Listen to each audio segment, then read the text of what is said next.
देखिए उदयपुर शहर में हम मौजूद है। यहाँ पर संभागीय आयुक्त महोदय हमारे डॉक्टर साहब, कलेक्टर महोदय जी, राजेंद्र जी भट्ट साहब मौजूद है। और कोरोना काल के अंदर भीलवाड़ा के अंदर इनकी उत्कृष्ट सेवाओं से पूरे भारत के अंदर भीलवाड़ा का मॉडल को याद किया गया। और आज भी भीलवाड़ा की जनता सर को बहुत लाइक करती है।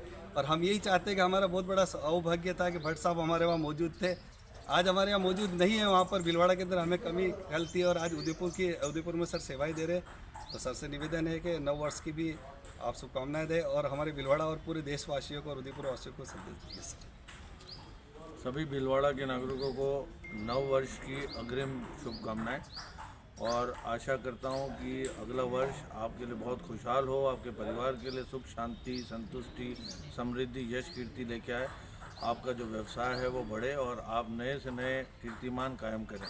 भीलवाड़ा से मुझे विशेष लगाव रहा है, मेरा ननिहाल भी भीलवाड़ा है और मेरी ये खुशकिस्मती थी कि मैं भीलवाड़ा में कलेक्टर रहा और लोगों के सहयोग से जो भीलवाड़ा मॉडल की आप बात कर रहे हैं वो आम जन ने उसमें 55 दिन अपने घरों में रहकर जो सहयोग किया और एक मिसाल पेश की, इसलिए वो असली हकदार जो भीलवाड़ा मॉडल के हैं वो वहाँ की जनता है, वहाँ के लोग हैं जिन्होंने अनुशासनबद्ध रहकर और जो जो इंस्ट्रक्शंस ज़रूरी थे उस वक्त जो प्रशासन ने दिए उसकी उन्होंने पालना की।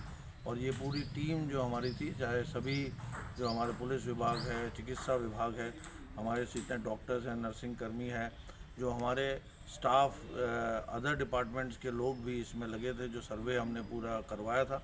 तो एक लोगों में जो एक भावना थी कि भीलवाड़ा कहीं वुहान न बन जाए, एक ऐसी स्थिति भीलवाड़ा से न हो कि भीलवाड़ा पूरे देश में ये जाना जाए कि भीलवाड़ा से ये कोरोना फैला।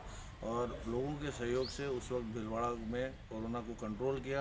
वो वक्त था जब ये नहीं जानते थे लोग कि ये कोरोना कितना ख़तरनाक है। वो पहला फेज़ था जब लोग डरे हुए थे और जिन लोगों की मृत्यु होती थी उनके पुत्र तक उनके जो है ना अंतिम संस्कार नहीं करते थे। ऐसी स्थिति में लोगों ने धैर्य रखा और भीलवाड़ा में कोरोना को संक्रमण को रोका और उसलिए मैं भीलवाड़ा की जनता को धन्यवाद देता हूँ। साथ ही नव वर्ष पे शुभकामनाएं देता हूँ और ये भी आगाह करता हूँ कि वापस कोरोना धीरे धीरे अपने पाँव पसार रहा है, लेकिन अब डरने की ज़रूरत नहीं है। जो व्यक्ति जुकाम खांसी से पीड़ित है वो अपने घर में रहे, अपने आप को अलग रखे अपने परिवार के लोगों से और जब ठीक हो जाए तो वापस उनके साथ रहे। अपना टेस्ट ज़रूर कराएं क्योंकि जो वेरिएंट अभी नया आया है वो भी राजस्थान में अभी नहीं आया है, लेकिन वो उस वेरिएंट के आने की संभावना भी है क्योंकि भीलवाड़ा से कई लोग हमारे बाहर जाते हैं, व्यवसाय के लिए बाहर से आते हैं। ऐसी स्थिति में लोगों को अगर किसी को खांसी जुकाम बुखार है तो अपना टेस्ट कराए और अगर पॉजिटिव भी आता है तो इसमें डरने की कोई आवश्यकता नहीं है। दवाइयाँ ले, अपना इम्यूनिटी बढ़ाए और अपने आप को सेक्लूड करे ताकि वो दूसरे लोगों में इसको फैला ना पाए। नव वर्ष की बहुत बहुत शुभकामनाएं आप सब। Thank you sir.